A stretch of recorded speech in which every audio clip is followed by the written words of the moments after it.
কি মন খারাপ? পরিবারের সাথে ইফতার করা হয় না তাই? মায়ের হাতের বুট মুড়ি মিস করো? মানে এখনো বাজার থাকলেও কেউ আর কল দিয়ে বলে না বাবা ইফতারের সময় হয়েছে? মানে এখন সারা রাত মোবাইল টিপলেও কেউ কিছু পায় না, যে সেই পর্যন্ত মোবাইল টিপছে, এগুলো মিস করো তাই?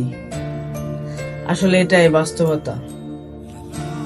তোরে কোনো না কোনো কারণে বাড়িঘর ছাড়তে হবে, হয়তো পড়ালেখার জন্য, না হয় চাকরির জন্য, পরিবারের মুখে হাসি ফোটাবার জন্য একদিন ওই দূর প্রবাসে পাড়ি দিতে হবে। এই আসলে ছেলে মানুষের জীবন। তবে আর কি করার, বাস্তবতা মেনে নিতে হবে।